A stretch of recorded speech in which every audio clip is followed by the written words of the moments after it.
Hello everyone, welcome to a online solution. मैं हूं अशफाक, स्वागत आप सभी को मेरे चैनल पे। तो कैसे आप सभी?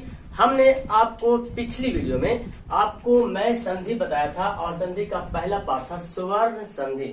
ठीक है, स्वर्ण संधि में आपको बताया था और उसमें जो 5 प्रकार के होते हैं स्वर्ण संधि, उसको मैं बहुत अच्छे तरीके से आपको अंडरस्टैंड करवाया था। अगर आप उस वीडियो को नहीं देखे हैं तो नीचे डिस्क्रिप्शन में लिंक दिया हुआ, वहां पे लिखा हुआ हिंदी ग्रामर। जैसे उसको ओपन करोगे लिंक को, तो जितना मैं हिंदी ग्रामर पढ़ाया हूँ वहां पे लिंक दे देगा और आपको स्वर संधि का वीडियो भी आपको मिल जाएगा। आज हम लोग पढ़ेंगे व्यंजन संधि। काफी इंटरेस्टेड है और स्वर संधि से काफी आसान है ये। ठीक है, मतलब स्वर संधि से भी काफी आसान ये आपका व्यंजन संधि है। ठीक है, इसमें क्या है ना, देखो पहले जान लो पहले व्यंजन संधि होता है क्या।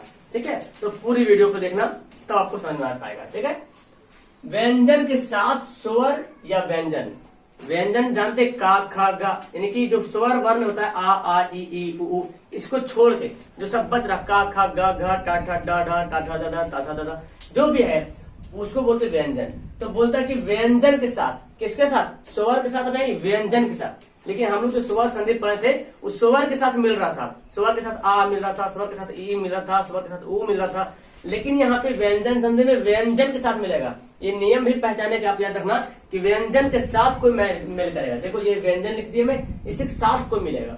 तो व्यंजन के साथ स्वर ही हो या व्यंजन हो, कोई भी हो, व्यंजन रहेगा, उसके बाद में व्यंजन आए चाहे स्वर आए, कोई मतलब नहीं है। अगर उस आ जाए और उसके मिलने से जो विकार उत्पन्न होगा उसको क्या बोलेंगे? व्यंजन संधि बोलेंगे। अब यहाँ पर देखो, इसमें 5 तरह के नियम दिया गया है। ठीक है, 5 नियम से व्यंजन संधि बनता है। तो बहुत आसान नियम है, मैं आपको बताऊंगा कैसे आसान नियम है। तो पहला नियम आपको ये बताना है, ये देखो पहला नियम होता है कि का चा टा ता पा। ये नियम को याद रखो। ठीक है, आप जानते हैं काखा तो पढ़े होंगे। काखा में क्या पढ़ते हैं? का खा गा घा चा छा जा जा टा ठा डा ढा ना ता था दा धा ना पा फा बा मा। ये देख रहे हैं, सब वर्ग का 5 वर्ग होता है ना काखा में। तो सभी वर्ग का पहला वर्ण, सभी वर्ग का पहला वर्ण देखे है ना, सभी वर्ग का पहला वर्ण, सभी में हलंत लगा दिए। हलंत लगने से मतलब क्या हुआ? प्योर व्यंजन बन गया। क्योंकि अगर हलंत नहीं लगाते तो काम में आ मिला होता है, अगर हलंत नहीं लगाएंगे तो काम में आ मिल के है। लेकिन यहाँ पर व्यंजन के साथ, व्यंजन क्या होता है? जिसमें हलंत लगा होता है वही होता है व्यंजन। तो यही किसी भी जो वर्ग है, 5 जो वर्ग है, उसी वर्ग का पहला रूप का चा टा पाता, याद रहेगा। तो ये अब इसको कैसे याद? व्यंजन में जो किसी जो वर्ग है, जो वर्ग है 5 वर्ग है, उस वर्ग का पहला वर्ण जो आता है यानी कि का चा टा पाता, इसके बाद जो आपका रहेगा, इसके बाद कोई भी स्वर आ जाए, कोई भी स्वर यानी कि आ ई उ, कोई भी स्वर आ जाए, या किसी वर्ग का तीसरा या चतुर्थ वर्ण है, यानी कि किसी वर्ग का तीसरा चतुर्थ का मतलब ये हुआ कि जैसे का है ना, का खा गा गारा, या तो चा छा जा, या तो टा ठा डा जाए। ठीक है, तो चा छा जा, किसी वर्ग का तीसरा या चतुर्थ वर्ण आ जाए, तीसरा या चतुर्थ अगला वाला भी आएगा। अगर आ जाएगा तीसरा या तो चतुर्थ वर्ण अगर आ गया, या तो या रा लावा सा, या रा लावा, ये अगर चारों आ गया तो क्या करना है? तो देखो, तो का को बदल देंगे गा में, यानी कि का किसी वर्ग का पहला वर्ग है का खा गा घा, तो का को का खा गा ऐसे लिखते हैं ना, तो का खा गा, तो का किसे बदल जाएगा? पहला रूप बन जाएगा, तीसरा रूप बन जाएगा। ठीक है, उसी तरह से चा है, चा छा जा, तो चा पहला रूप है जो कि यहाँ पे, अब पहला किसमें चेंज हो गया? तीसरा में चेंज होगा। ठीक है, उसी तरह से टा ठा डा, तो टा पहला रूप है और चेंज होगा किससे? डा हो जाएगा।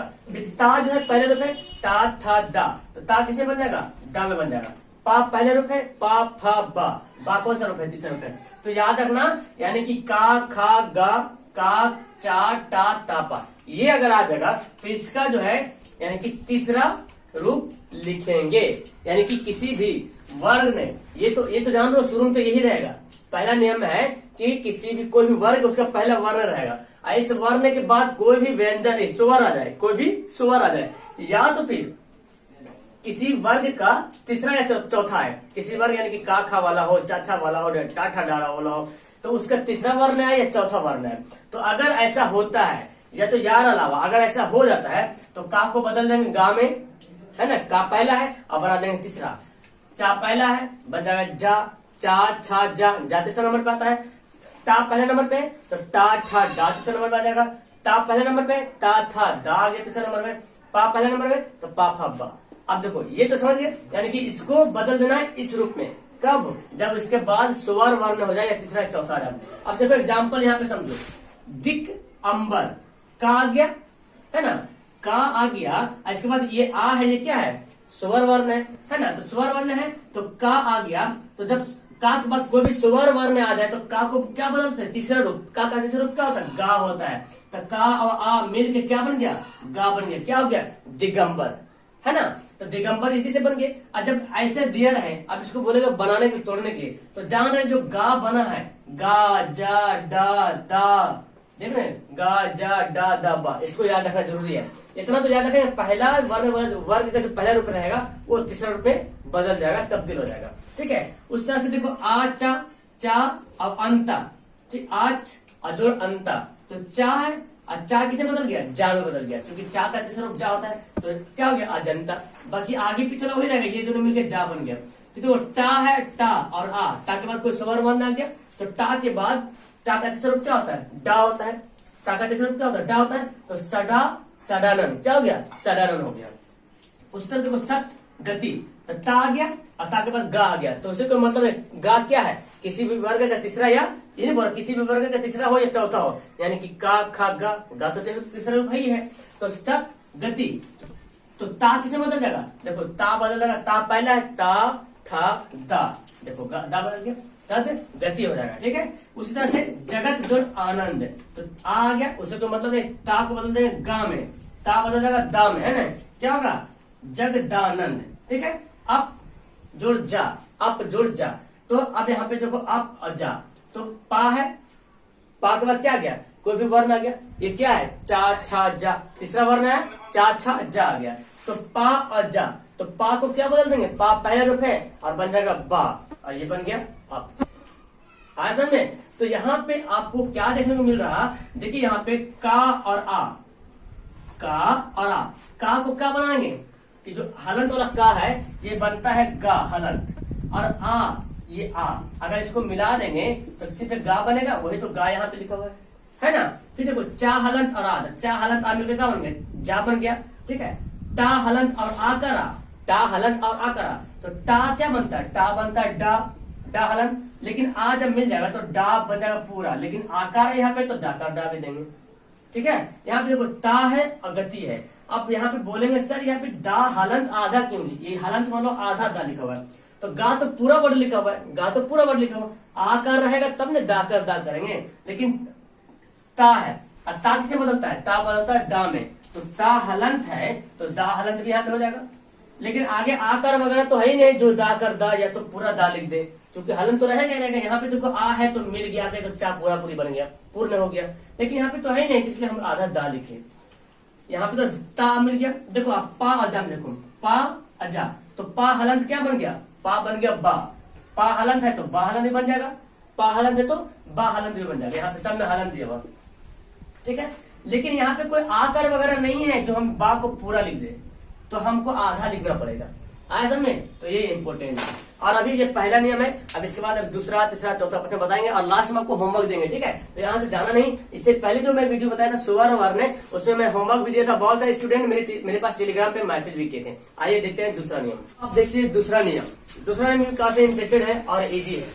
दूसरा नियम क्या बोलता है? वही का चा टा पाता, जो पहला वर्ग का जो पहला वर्ड आता है, जो पहला वर्ण आता है, उसके बाद अगर ना या माँ आ जाए, ये नियम याद रखना, ना या माँ। ठीक है, ना या माँ आ जाए, ना या माँ आ जाए तो पता क्या करते हैं?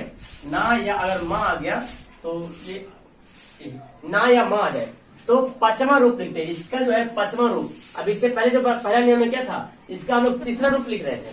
तो एक नियम क्या था कि अगर इसके बाद अगर कोई स्वर वर्ण आ जाए, ना माँ छोड़ के, और कोई वर्ग का तीसरा या चौथा रूप आना था, तो इसको तीसरा रूप बदल देते थे। ये जैसे किसी भी वर्ग का पहला रूप है लिखा हुआ, दूसरा वर्ग का दूसरा वर्ण लिखा हुआ है, तीसरा वर्ग का तीसरा वर्ण लिखा हुआ है, चौथा वर्ग का चौथा वर्ण लिखा हुआ है पहला उसमें, अब पांचवा वर्ग का पहला वर्ग लिखा हुआ है। तो इसको जब ये ना या मा आ जाएगा तो इसी वर्ग का पांचवा वर्ण लिखना है, इसी वर्ग का पांचवा वर्ण लिखना है कि टा ठा डा ढा ना। टावर गिना होता है यहाँ पे, ये ना टावर गिना होता है, ये ना लिखेंगे, ठीक है। फिर उसी टा वाला आ जाएगा तो टा था दा धा ना।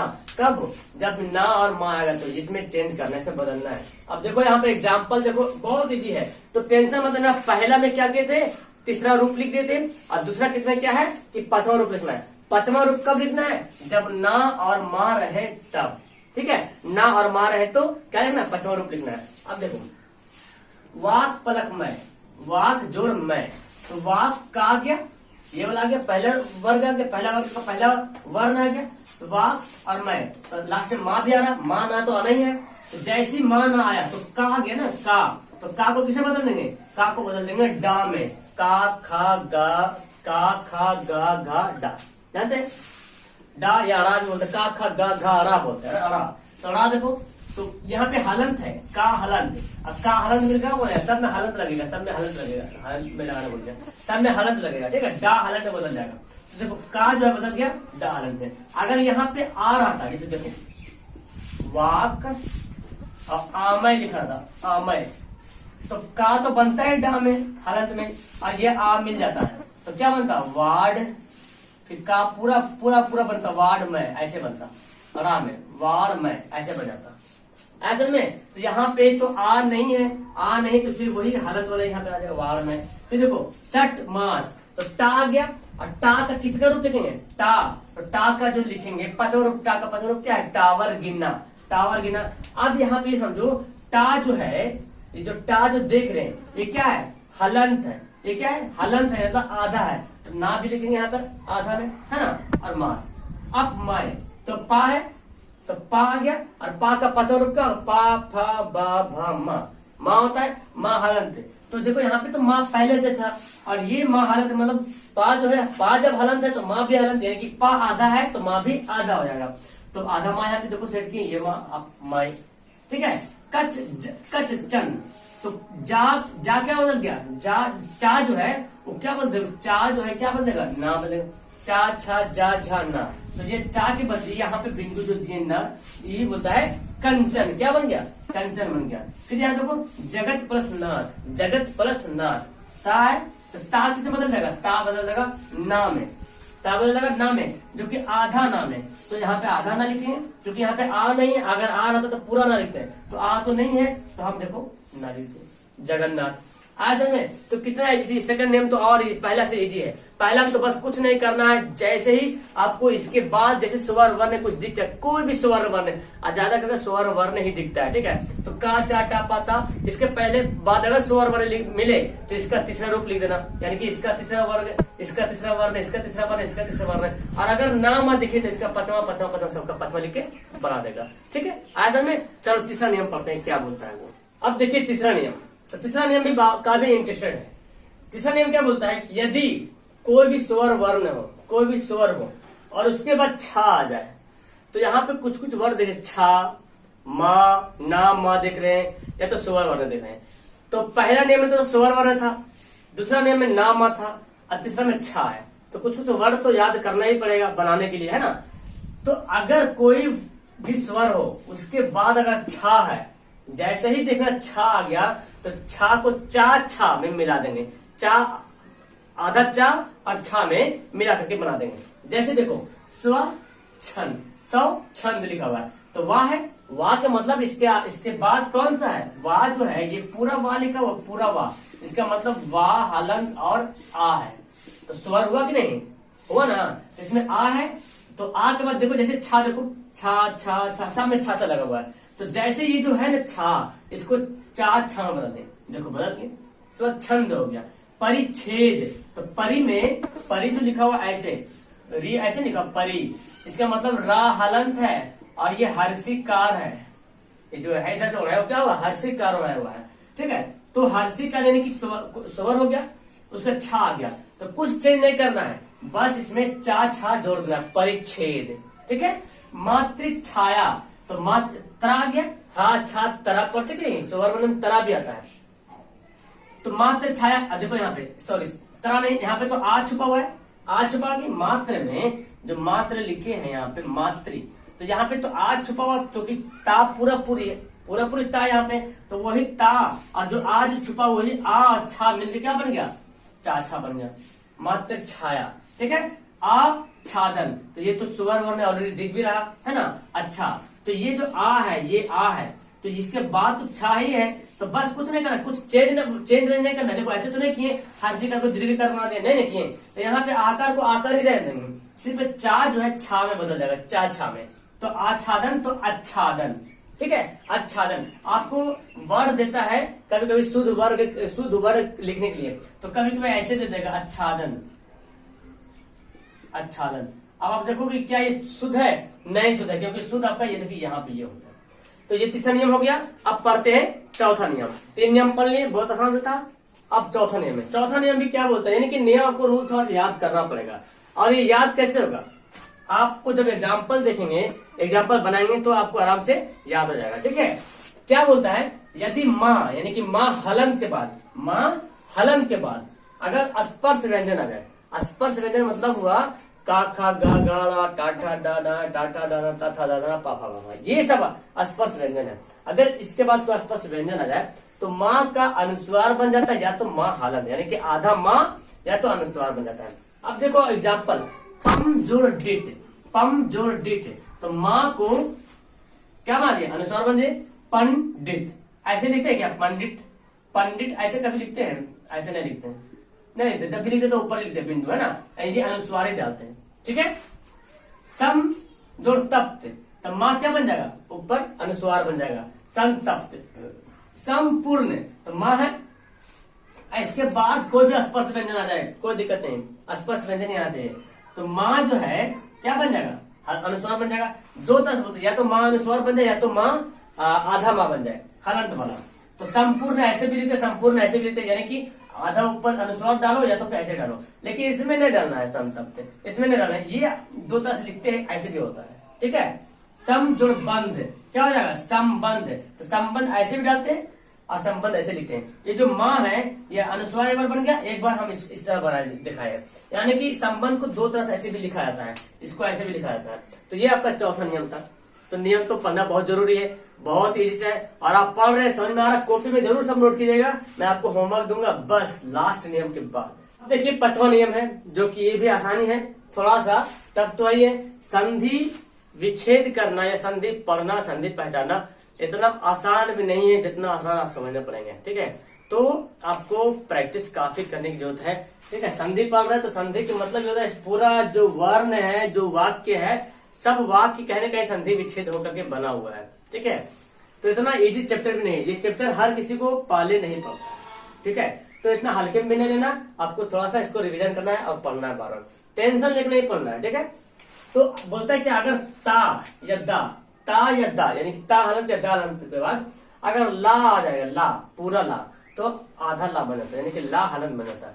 या तो अगर ना के बाद अगर ला आता है तो ना के जगह पे अनुनासिक और ला दोनों मिल जाता है। अनुनासिक मतलब ये जो निशान होता है, जैसे एग्जाम्पल देखो, उत्लास, उत्लास, ता गया, या कहीं दा भी आ सकता है, तो दा भी आएगा या ता आएगा, तो दा के क्या सब ला बन जाएगा।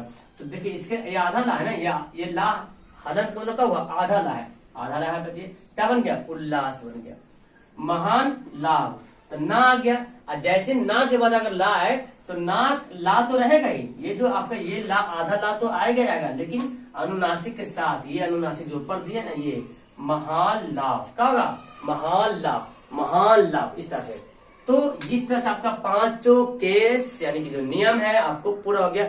अब रेडी रहिए आप लोग होमवर्क लिखने के लिए। आपका होमवर्क है, इस होमवर्क को नोट कीजिए आप लोग और कॉपी पे लिखिए, और बना करके मुझे आप मैसेज कर सकते हैं, कहाँ पे, टेलीग्राम पर। टेलीग्राम एप्लीकेशन डाउनलोड कीजिए, जो नहीं डाउनलोड किए प्ले स्टोर से, तो वहां पे सर्च कीजिए AA online solution 2021, AA online solution 2021, वहां पे सर्च कीजिए। सर्च करने के बाद एक ग्रुप आ जाएगा, उसमें आप ज्वाइन हो जाएंगे। ज्वाइन होने के बाद जैसे ही ज्वाइन होगा वहाँ पे एक मेनू खुलेगा, वहाँ पे जो मेरे से कांटेक्ट होने का दिखाएगा। ठीक है, तो आप वहाँ पे ज्वाइन हो सकते हैं और मेरे पर पर्सनली मैसेज कर सकते हैं। तो फटाफट यहाँ पे करिए। तो मिलता हूँ मैं आपको नेक्स्ट वीडियो में। आज के लिए इतना काफी है। अच्छी लगी वीडियो तो लाइक करना, शेयर करना, सब्सक्राइब करना मत भूलना। That's all, thank you everyone, have a nice day.